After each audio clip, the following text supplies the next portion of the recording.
मुझे आपको एक कहानी सुनाने दो। यह एक भिक्षु के बारे में है जिसने पूरी एक दशक तक पूर्ण एकांत में पहाड़ों की गहराई में ध्यान किया। चुप्पी के बीच भूख, नींद और शरीर की थकान का सामना करते हुए उसका पुराना स्व धीरे धीरे लुप्त होने लगा। मौसम उसके चारों ओर बदल रहे थे, लेकिन उसके अंदर भी परिवर्तन हो रहा था। उसकी पहचान, उसका अतीत, उसकी इच्छाएं, सब कुछ सूरज के नीचे बर्फ की तरह पिघल रहा था।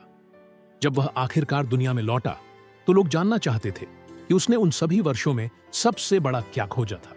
उसने तुरंत जवाब नहीं दिया, बस एक हल्की मुस्कान दी और कहा, मैंने प्रेम का पीछा करना बंद कर दिया और प्रेम बनना शुरू कर दिया। क्या आप जानते हैं, यह दुनिया हमें पहले पल से ही एक झूठ बेचती है। वह हमें यह बताती है कि प्रेम कुछ ऐसा है जिसे हमें हासिल करना होता है। वह कहती है कि किसी और के पास कुंजी है और केवल अगर हम पर्याप्त अच्छे, सफल या आकर्षक हैं तो हम उसे प्राप्त करने के योग्य होंगे। यही हमें इस तरह प्रशिक्षित किया जाता है कि हम बाहर कुछ ऐसा खोजें जो असल में हमेशा हमारे अंदर था। बौद्ध धर्म हमें एक अलग सत्य देता है। कोई भी आपको सच में प्रेम नहीं कर सकता जब तक आप कुछ मूलभूत नहीं समझते। प्रेम कोई इनाम नहीं है, यह आपके अपने अस्तित्व का रूपांतरण है। आपको प्रेम की कमी नहीं है, आपको खुद से कनेक्शन की कमी है। आपने उस हिस्से को भुला दिया है जो पहले से ही पूर्ण था, उस सार को जो दुनिया ने आपके मूल्य पर शक करना सिखाने से पहले मौजूद था। वह हिस्सा जो स्वीकृति के लिए भीख नहीं मांगता, क्योंकि वह चेतना में जड़ा हुआ है, आवश्यकता में नहीं। बुद्ध ने सिखाया, आप प्रेम और स्नेह के पात्र हैं, ठीक उसी तरह जैसे ब्रह्मांड का हर अन्य प्राणी। फिर भी कितनी बार आपने खुद से यह प्रेम नकारा है? कितनी बार आपने अपनी आवाज को दबाया सिर्फ इसलिए कि आप फिट होना चाहते थे? कितनी बार आपने अपनी आंतरिक शांति को बलिदान किया सिर्फ इसीलिए कि आप अस्वीकृति से बचना चाहते थे? मुझे आपसे एक सवाल पूछने दीजिए। क्या कभी आप एक कमरे में लोगों से घिरे हुए थे, मुस्कुरा रहे थे, बात कर रहे थे, सिर हिला रहे थे और फिर भी महसूस कर रहे थे कि आप अदृश्य हैं? न कि इसलिए कि कोई आपको देख नहीं रहा था, बल्कि इसलिए कि आपने खुद को देखना छोड़ दिया था। बौद्ध धर्म का अभ्यास इसका मतलब नहीं है कि आप खुशी का नाटक करें या दर्द को मुस्कान के पीछे छिपाएं। इसका मतलब है कि आप खुद को पूरी तरह से पहचानें, बिना किसी मुखौटे या निर्णय के। यह केवल भ्रम को एक आंतरिक शांति के रूप में छिपाने के बारे में नहीं है, बल्कि यह समझने के बारे में है कि आपने खुद को कितनी गहरी तरह से त्याग दिया है सिर्फ इसलिए कि आप फिट होना चाहते थे। कितनी बार आपने हां कहा जब आपकी आत्मा चुपचाप आपसे न कहने का अनुरोध कर रही थी। जब तक आप अपनी सांस पर वापस नहीं लौटते, चुप्पी में, अपने वर्तमान अस्तित्व में निवास कर रही सत्य से, आप उन लोगों का पीछा करते रहेंगे जो आपको वह नहीं दे सकते जो आपने खुद से नकारा है। आप उन चेहरों में स्वीकृति तलाशेंगे जो आपको देख नहीं रहे, उन जगहों में जो आपको सुन नहीं रहे, और अंत में थक जाएंगे यह तलाशते हुए कि बाहर वह मिल जाए जो हमेशा से आपके भीतर जागना चाहिए था। जो प्रेम आप चाहते हैं वह बाहर इंतजार नहीं कर रहा है, जैसे अच्छा व्यवहार करने के लिए कोई पुरस्कार। यह एक उपहार नहीं है जो आपको दिया जाता है, यह एक स्मृति है। घर वापस लौटना, उस हिस्से से पुनः मिलना जो कभी भी प्रेम करना बंद नहीं हुआ था, क्योंकि प्रेम नहीं खोजा जाता, वह फिर से खोजा जाता है। यह एक लक्ष्य की तरह नहीं पीछा किया जाता, न ही एक ट्रॉफी की तरह जीता जाता है। इसे एक भूले हुए खजाने की तरह मुक्त किया जाता है, जो भूलने की परतों के नीचे छिपा होता है।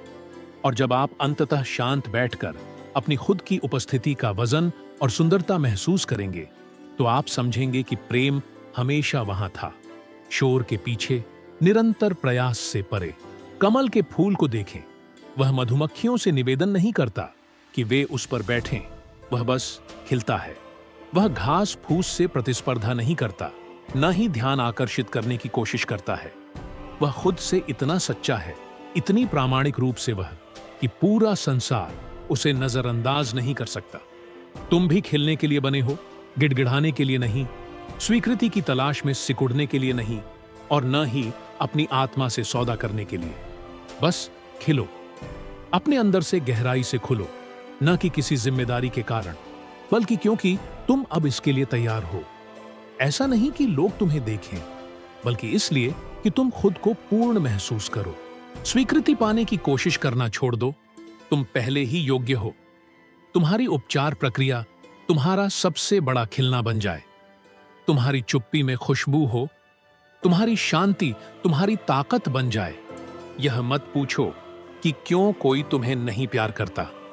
यह सवाल तुम्हें कांटों से भर देता है, क्योंकि यह गलत विश्वास का हिस्सा है कि तुम्हारा मूल्य दूसरों पर निर्भर करता है। एक और ईमानदार सवाल पूछो, मैं अपनी ही आत्मा से क्यों भाग रहा हूं? जब तक तुम उस सत्य को सीधे नहीं देखोगे जो तुम्हारे अंदर है, तब तक तुम अकेला महसूस करते रहोगे, भले ही लोग तुम्हारे आसपास हों। जब भी तुम कम से कम पर संतुष्ट होते हो, अपनी जरूरतों के लिए माफी मांगते हो या दूसरों को बड़ा महसूस कराने के लिए खुद को छोटा करते हो, तुम ब्रह्मांड को यह बता रहे हो कि तुम्हारा आत्मसंवर्धन शर्तों पर निर्भर करता है। तुम कह रहे हो, मैं खुद से प्यार करता हूं, लेकिन केवल अगर दूसरों ने पहले मुझे प्यार किया। और यह तुम्हें कमी के एक चक्र में फंसा देता है। दुनिया तुम्हें इसे दिखाएगी।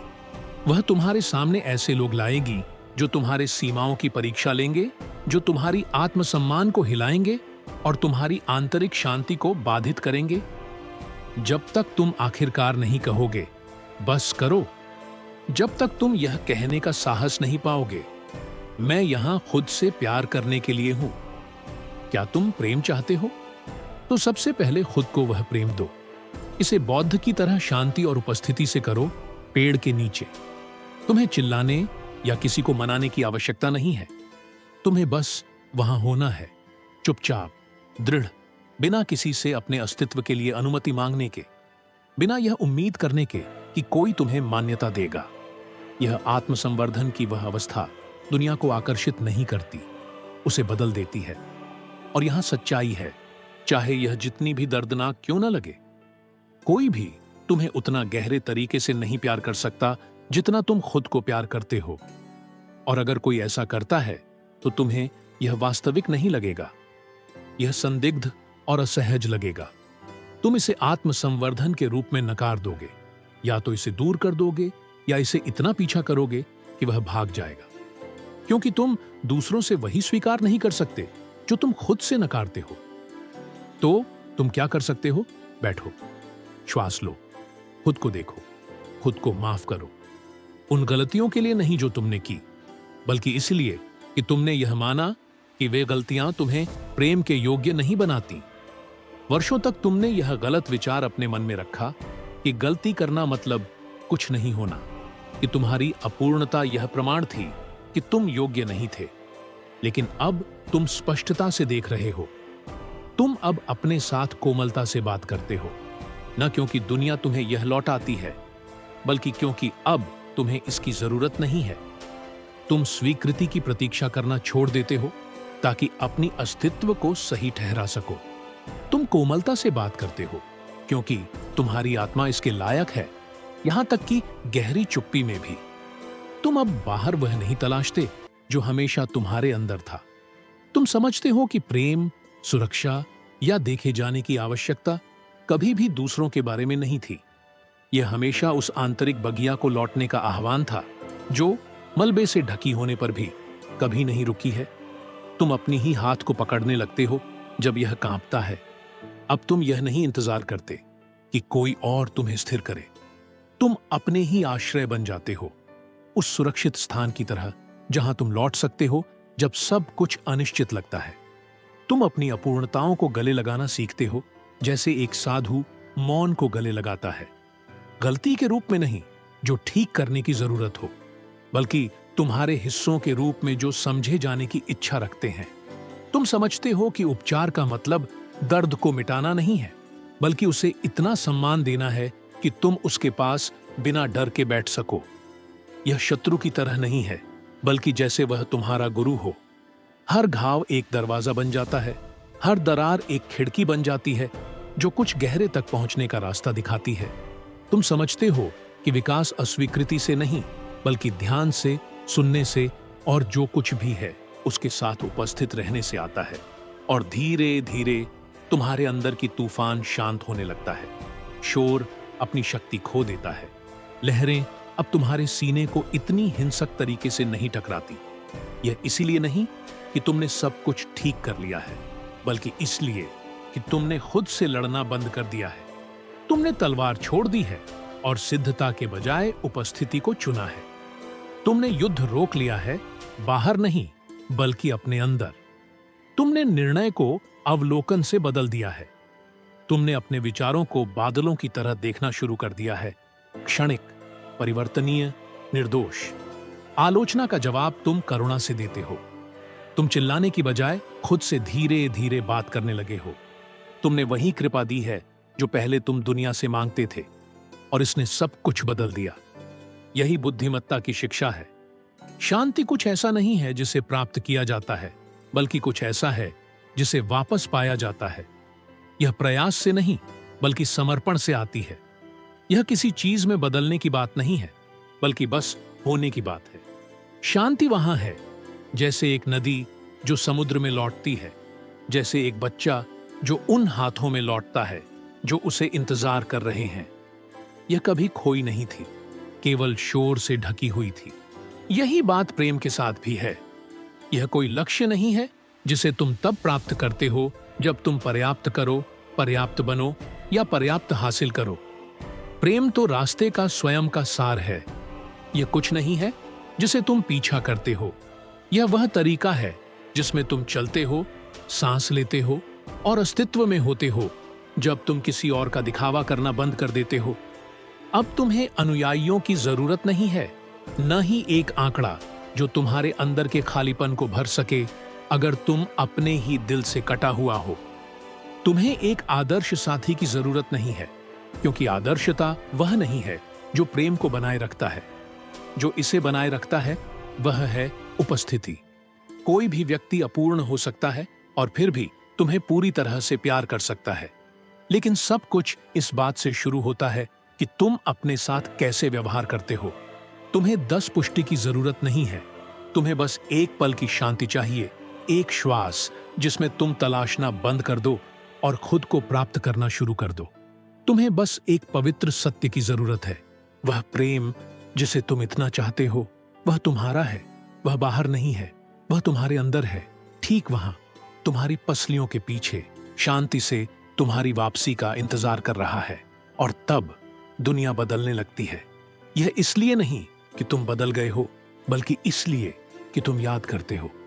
तुम याद करते हो कि तुम कौन थे इससे पहले कि दुनिया ने तुम्हें बताया कि तुम्हें कौन होना चाहिए।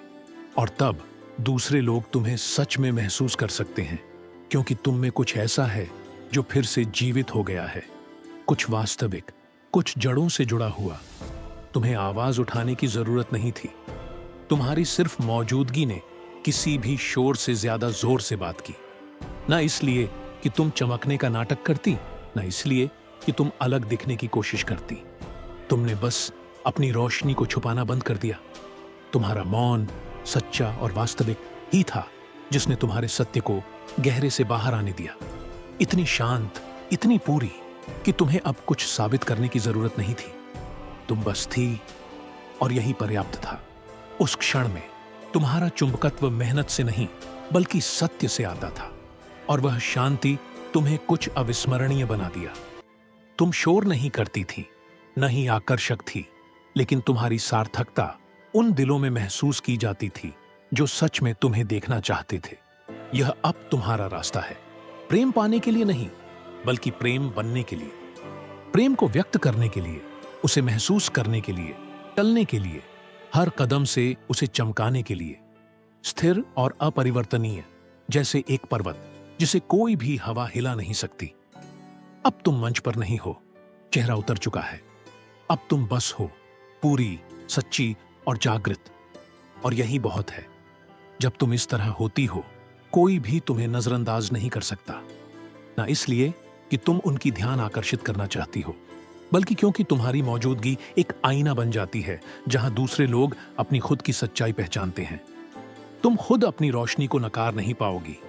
तुम याद करोगी कि तुम हमेशा कौन थी, पवित्र, योग्य, पूरी।